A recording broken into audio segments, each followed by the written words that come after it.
ஒரு ரன்னர் ட்ரெட்மில்ல ஓடும் போது பெல்ட்டோட வேகத்துக்கு ஈக்குவலா ஓடணும். ஏன்னா பெல்ட்டோட அளவு காலை வீசி ஓடக்கூடிய அளவுக்கு தான் இருக்கும். நீங்க முன்னோக்கி ஓடிட்டு இருப்பீங்க, பெல்ட் உங்களை பின்னோக்கி இழுத்துட்டு இருக்கும். ஆனா ஓடுற நீங்க ஒரே இடத்துல தான் இருப்பீங்க. இதுல உங்களோட வேகத்தை கொஞ்சம் கொஞ்சம் அதிகரிக்கிறதா நல்லது. இதுல முந்திரி கொட்டை வேலை காமிச்சோம், குப்பர் அடிச்சு விழுந்து ட்ரெட்மிலுக்கு முத்தம் கொடுத்துட்டு இருப்போம். அங்க போய் அங்க பிரதட்சணம் பண்ணலாமா? இந்த மாதிரி உங்க லவ்வர் காலில் விழுந்துருக்கலாம். ஒரே நாள்ல 9 ட்ரெட்மில்ல ஓடினா உடம்பு குறைய எவன் சொன்னது? இந்த பொண்ணு எவனை ஏத்தி விட்டுருக்கான். அதையும் நம்பி ஓடுறா பாத்தீங்களா? மல்லாக்க விழுந்தாக்காக பல்லாக்க தூக்கிட்டு போனோம். நீங்க அறிவு கொழுந்துங்கிற வார்த்தையை கேள்விப்பட்டிருப்பீங்க. அதுக்கான மொத்த உருவத்தை இப்பதான் பாக்குறீங்க.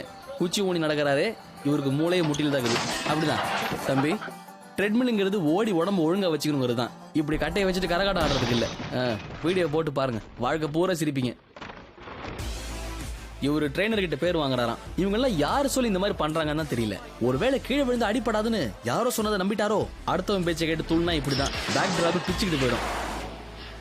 உலகம் ஊருன்னு அமெரிக்காக்காரன் கண்டுபிடிக்கல, ஐஎம் தான் கண்டுபிடிச்சது. ட்ரெட்மில்ல பந்தை வச்சு ஒரு லந்த காமிச்சாரு, மூக்கு வாயில பேந்ததுதான் மிச்சம். ஆஹா, இதெல்லாம் எப்படிங்க யோசிக்கிறீங்க? உங்களால மட்டும்தான் முடியும். அப்படி போடு. என்னதான் ஆச்சு? ஒழுங்கா ஓட்டிட்டு தான் வந்தாரு. ஆனா நமக்கு தான் ஒழுங்கா ஓடனா பிடிக்காதே. நம்ம எதிர்க்க லாரி வர மாதிரி பிரேக்க பிடிச்சா அவ்வளவுதான், சைக்கிள் கிளம்பிடுச்சு. கபாலத்துல வாங்கி விடாத சிரிச்சுட்டு இருக்காரு.